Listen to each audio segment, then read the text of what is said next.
Hello students, welcome to EPG Pathsala. I am Dr. M. Mahalingam from Center for Policy Analysis, New Delhi. Today we are going to talk on module Entrepreneurship in the Indian Diaspora from paper Sociology of Indian Diaspora. Objectives of the module are to answer the following question. How to define diaspora entrepreneurship? What are the major classifications of diaspora entrepreneurship? How are diaspora entrepreneurs different from other entrepreneurs? What is the investment environment that Government of India offers for diaspora? Which are the major legislative institutions established by the Indian government to promote diaspora entrepreneurship? What is the linkage between returned migrants and diaspora entrepreneurship? Ethnic and social networks can be seen as one of the important instruments of nations in the promotion of international trade. Familiarity that is available through ethnic and social networks helps to overcome weaknesses in the information and contracting environment. Robin Cohen, in his book Global Diasporas, an introduction, defines the trade diaspora as an important type of diaspora with examples of Chinese traders in European colonies of Southeast Asia and the Lebanese in the Caribbean and East Africa. Cohen introduced the idea of diaspora as a continuous state of formation and reformation. A more recent study by Bakhtiars and others explores the role of diaspora entrepreneurial networks, merchant families, and their extended regional networks with others of the same ethnic origin, focusing particularly on Armenians, Jews, Greeks, and Indians. This process of formation of diaspora business networks, popularly known as trade diaspora, continued in its mercantile style till the early 20th century, but their diasporic role was not considered seriously by any nation state. Over the last 3 decades, diaspora entrepreneurship has gained visibility. Globalization has enhanced the practical, economic, and effective role of diasporas, showing them to be an adaptive form of social organization. In recent years, due to the impact of globalization, there is growing evidence of diaspora entrepreneurship in India. With the extension of transnational networks, diaspora affiliation towards the home country started becoming more close, especially with the regulatory changes in Indian government's foreign investment policies. Post 1990, liberalization created an environment for diaspora entrepreneurship, especially in the service sector such as information technology, education, infrastructure, and healthcare. Recent research suggests that expatriate communities, both those living abroad and those who have returned, are playing an important role in increasing bilateral trade between their country of origin and the country in which they are based. Now let us discuss defining diaspora business and entrepreneurship. Diaspora entrepreneurship refers to the development of businesses by immigrants who are in a position to take advantage of diaspora policies and organizations established by countries that are promoting entrepreneurship in their diasporas. This kind of economic development relies mostly on organizational ties between migrants and the governments, institutions, and agencies that are promoting it. Diaspora entrepreneurs can serve as a channel for organizational ties between their home countries and destination countries. In their work on New Land and Tanga, in their work on diaspora entrepreneurship, analyzed previous work by Knight, Schumpeter, differentiate between two forms of diaspora entrepreneurship, namely necessity entrepreneurship and opportunity entrepreneurship.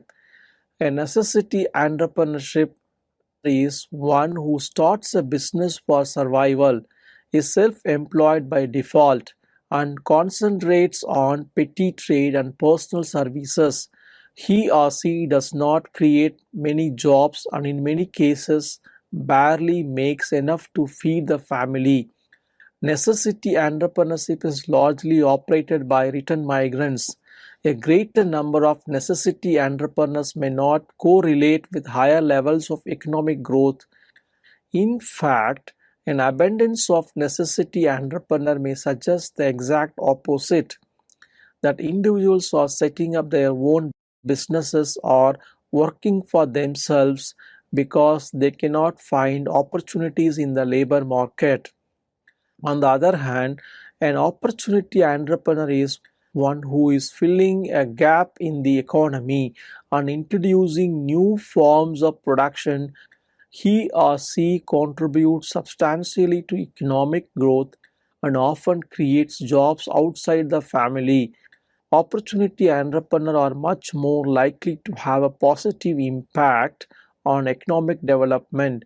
They are skilled individuals who specialize in high demand and rapidly growing sectors of the knowledge based economy. Some of the successful examples are Apollo Hospital, LMV Prasad Hospital, Chaitanya Gurukul Trust, etc. Let us discuss classification of transnational migrant enterprises. Patricia Landolt, Lillian Atler, and Sonia Byers distinguish four types of transnational migrant enterprises: circuit firms, cultural enterprises, ethnic enterprises, and return migrant enterprises. Circuit enterprises are the archetypical transnational business ventures which include informal and formal courier agencies that deliver money, products, and people using a variety of methods to households and businesses in home and host countries. One of the most prominent examples is the NRI courier working from Cochin to in Kerala. This courier service has started a new concept of emotion delivery, under which a family can send and receive various ethnic or other products from homeland or host land. Cultural enterprises can be seen as transnational enterprises playing a tacit role as stewards and promoters of national identity among migrants. Cultural enterprises include both ventures that produce or distribute homeland based mass media such as newspapers, radio, and TV programming, and businesses that produce or distribute homeland based beverages and foods. Mauritius, Malaysia, Singapore, USA are some of the effective examples of cultural markets driven by transnational enterprises. Ethnic enterprises include a range of small business ventures located in immigrant neighborhoods which sell exclusively homeland based products and which cater to a broadly ethnic following. It includes small grocery or convenience stores, restaurants, and acres, retail commerce, beauty shops, auto mechanics, and crafts, people such as carpenters and plumbers, as well as informal street vendors. The fourth type of transnational enterprise is the business venture of return migrants located in the homeland. The common types of return migrant micro enterprises include schools, universities, hospitals, infrastructure investments, information technology investments, hotels, and restaurants, and service-based enterprises. Let's look at significance of Indian diaspora entrepreneurship. Indian diasporas have been contributing to the economic development of the country through foreign direct investment, which is known as FDI, and transnational entrepreneurship, including support for entrepreneurs and small businesses since the last 3 decades. They possess a unique combination of ownership advantages which extend from their expertise and the networks they have established at different places to the ability to forecast new developments in the country of origin. With familiarity of the homeland environment, Indian diasporas are proving to be more effective investors in comparison to others. Indian diasporas are more likely to invest in projects that others would consider high risk simply because they have better knowledge and relationship opportunities that other investors lack. Cultivated knowledge and networks while living abroad help overseas Indians to harvest important synergistic advantages. They can act as important intermediaries between traditional development actors and between diasporas and local communities. The topic is significance of Indian diaspora entrepreneurship. There is a history to the current flourishing diaspora entrepreneurship. For many centuries, colonies of South Asian merchants were present in the many ports of the Indian Ocean and the China Seas. These merchants always kept a close link with the regions of South Asia where they came from. These merchants from 1500 AD to 1900 AD played a key role in relation to the land trade route between India, Iran, Central Asian and Russian. World system theorists argue that during the colonial period, the Indian economy became part of the new European dominated world economy and played a role of semi-periphery. India, with its semi-peripheral status between Europe as a center and Africa, Asia, and Latin America as a periphery, positioned its merchants and traders in key roles. The developments in information and communication technology to a great extent helped to unleash the entrepreneurial potential of the diaspora. Not only India, but many countries started their special overseas affairs ministries and departments to facilitate the relationship with their diasporas with special focus on investment. India, Bangladesh, Mexico, Israel, etc. It's a political, economic, social, and cultural global phenomenon which challenges nation states and leads up to the birth of multiple networks, transnational or transcontinental, but also regional or local, bringing migration into the main world stakes. Let us discuss the difference between diaspora entrepreneurs and other entrepreneurs. There are significant differences between diaspora involvement in the development of their countries of origin and non-diaspora FDI. First, the motives and pattern of diaspora investments are significantly different from that of the traditional FDI. Diaspora investments may be guided not only by profit motives but also by long run considerations of establishing a base in the countries of their origin. Second, they are likely to be better informed on the capabilities and requirements of domestic labor and the sort of training local labor requirements.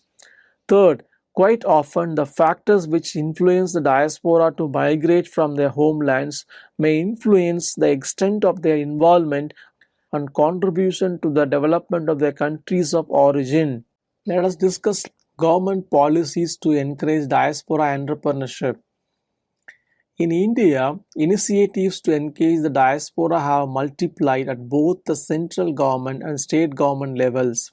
At the national level, the Ministry of Overseas Indian Affairs (MOIA), established in 2004, has a number of special programs for overseas Indians. The MOIA is the nodal ministry for all matters relating to overseas Indians comprising persons of Indian origin, which is known as PIO, non-resident Indians, that is NRIs, and overseas citizens of India, that is OCI. It also handles all aspects of immigration and return of immigrants. The mission is to establish a robust and vibrant institutional framework to facilitate and support mutually beneficial networks with and among overseas Indians to maximize the development impact for India and enable overseas Indians to invest in and benefit from the opportunities in India. Some of these programs are given below. Pravasi Bharatiya Divas (PBD). Pravasi Bharatiya Divas, that is PBD, has been one of the most important diaspora engagement policies of the Indian government for the last 10 years. PBD conventions have been organized every year since 2003. These conventions provide a platform to the overseas Indian community to engage government and people of the land of their ancestors for mutually beneficial activities. Overseas Indian Facilitation Center, that is OIFC. Overseas Indian Facilitation Center was established to provide single window information access to non-resident Indian entrepreneurs. A council of prominent overseas Indians, industry leaders, and senior policy makers of the government governs the OIFC. India Development Foundation of Overseas Indians.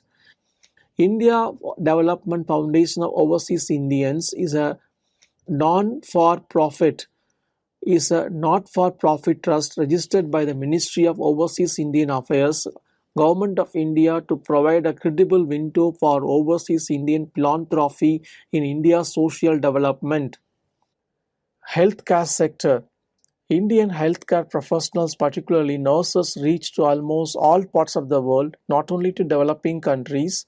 Indian healthcare professionals, as well as other NRIs and PIOs, have already made a valuable contribution to their homeland by establishing different health institutions. Major diaspora-driven organizations in Indian healthcare industry are Apollo Hospitals Enterprise Limited, Fortis Healthcare Limited, Dr. Izzat India Healthcare Private Limited, Transnational Health Sciences and Technology Institute, Panacea Biotech, and many others. In Indian healthcare sector, entrepreneurial activities can be facilitated through broadly two ways. First ways is direct investment by different diaspora-driven organizations, and second one is through the knowledge diaspora with different modes of communication such as telemedicine, teleconsultation, workshops, training, and medical research, etc. Information technology enabled sector. The emigration of Indians in the 19th century to Fiji, Mauritius, Africa, and the Caribbean countries consisted mainly of indentured labor. However, from the mid-20th century onwards, emigration to the US and some countries of the West was a different nature. Part of the reason was because of those countries more receptive to highly qualified Indian Asian migrants. Indian immigrants thus increasingly consisted, among others, of highly qualified scientists, engineers, and other professionals, also termed as a brain drain. Opening up accelerated significantly in the wake of America's IT-led economic boom in the 90s, to which Indian IT professionals had made a visible, high-profile, and widely recognized contribution. Advisory panels with eminent NRIs and PIOs members set up by the Department of Biotechnology and the Ministry of Information Technology have catalyzed technologies and investments into India and led to several IT and BT joint ventures. Besides keeping Indian research initiatives up to date with global trends and policies in the biotechnology of information and computer sciences. Education sector. The education sector in India is also considered as one of the major areas for investments, as the entire education system is going through a process of overhaul. According to a report, Emerging Opportunities for Private and Foreign Participants in Higher Education by PricewaterhouseCoopers, NRI engagement in education sector is largely initiated with philanthropic activities. Organizations like Tamil Association of North America, Toronto Calcutta Foundation, American Association of Physicians of Indian Origin, North American Telugu Society, Ehal Vidyalaya Foundation, Bihar Brains, and many other Indian diaspora organizations are actively working towards development of Indian education sector with initiatives like scholarship, schools, modernization of schools, construction of hostels, facilitation of meritorious students to developed countries, and others. In India, some of the diaspora enterprises are Bhubaneswar Institute of Technology, NRI Group of Institutions, Chaitanya Gurukul Trust, and others. Infrastructure sector. As per the existing foreign direct investment policy, NRIs and PIOs are allowed to invest directly up to 100% in any Indian company in the housing and real estate sector without any approval. NRIs can directly set up companies in India other than in the nature of venture capital in India and do business in India. NRIs and PIOs can also make direct investment under the FDI policy through an overseas entity into companies in the real estate sector, as per the terms of Press Note 2 of the 2005 issued by the Department of Industrial Policy and Promotion, Ministry of Commerce and Technology, Government of India. This route allows investment in townships, housing, built-up infrastructure and construction development projects, which would include but not be restricted to housing, commercial premises, hotels, resorts, hospitals, educational institutions, recreational facilities, city and regional levels infrastructure. Thus, diaspora trend of integration towards the home country is not a new concept, but it has been dramatically enhanced after globalization and increase in cross-border entrepreneurial activities. Countries of origin are trying hard to attract diasporic talents and resources, while countries of destination hope to increase the effectiveness of their development assistance and immigration and integration policies. Diaspora entrepreneurship can contribute to economic development. Countries with higher levels of diaspora entrepreneurship tend to have promising prospects for economic growth as well as proactive diaspora engagement policies, good governance, positive socio-cultural perception of entrepreneurship, a critical mass of human and social capital, and access to financial institutions and pools of capital. Conceptually, diaspora entrepreneurship is an example of product and market hypothesis, which gives an entrepreneur markets with less risk and uncertainty. But the attraction of the diaspora for homeland needs to be addressed properly by the government of the home country through relaxation of rigid procedures and encouraging initiative which can further lead to homeland development. Let us discuss the existing engagement analysis of major sectors. Most of the diasporic returnees are first-time entrepreneurs, some of whom came to India post 1980 and many after liberalization to set up new ventures in IT and healthcare. These returnees were mostly professionals having considerable work experience and improved knowledge and skills, social contacts at global scale, investment potential with the help of social networks. The entire concentration of diaspora entrepreneurship in India can be observed in five major sectors: education, healthcare, IT, infrastructure, and energy and environment. Foreign direct investment, that is FDI, as a concept looks usual for investments in India, but with a specific reference to diaspora entrepreneurship, there is something available which needs to be addressed carefully. Information technology industry widely facilitated in India through overseas networks and trade expansion from developed countries after Indian economic liberalization and issues related to the Y2K.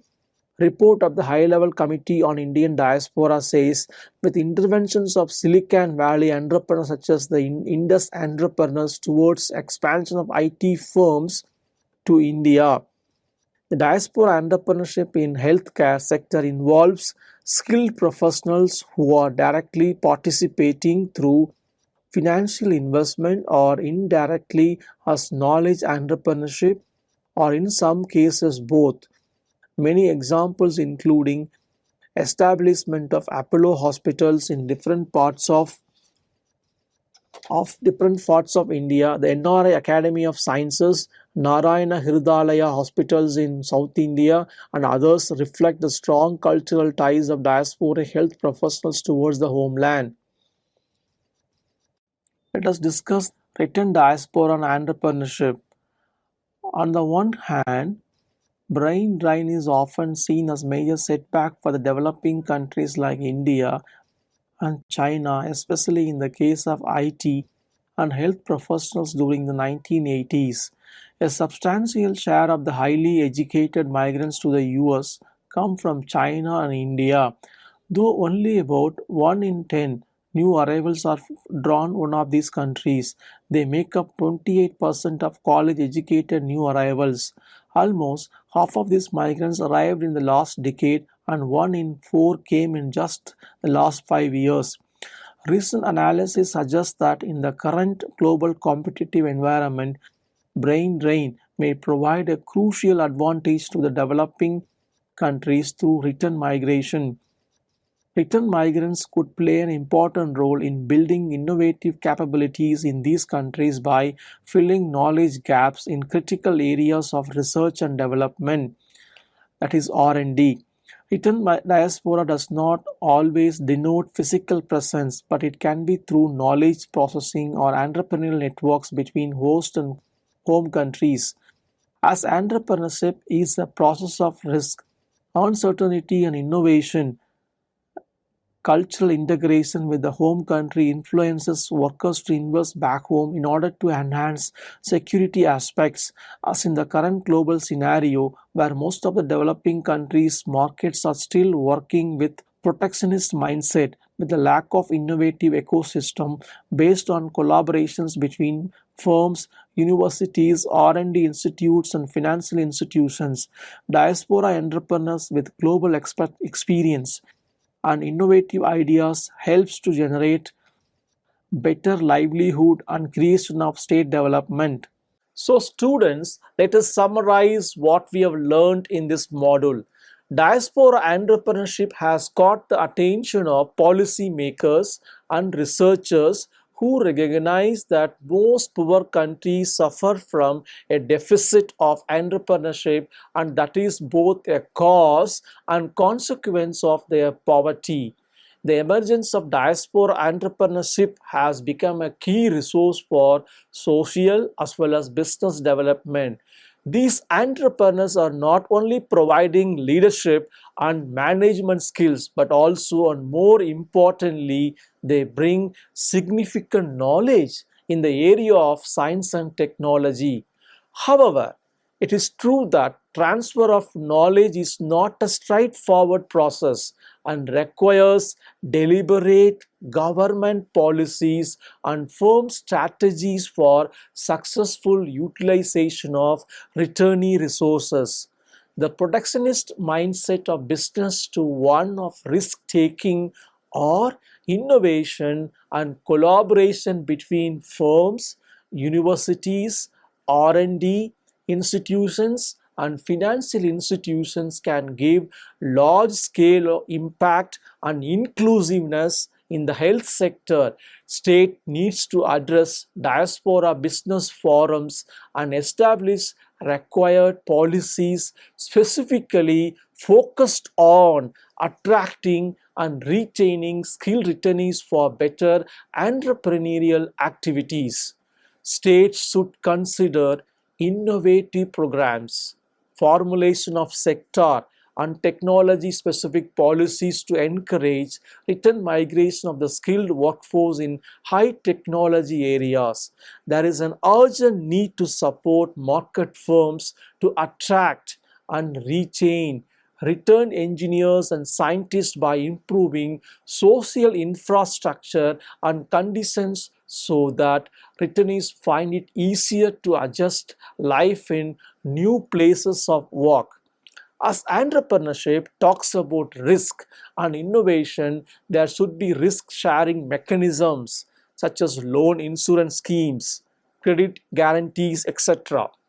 As it is true that diaspora entrepreneurship is a process of development of the homeland. However, it is also possible that local entrepreneurship can create problem for diaspora entrepreneurship, thinking of them as threats or competitors. In this scenario, government needs to formulate policy to create better and sustainable diaspora investment and facilitate development. Thank you.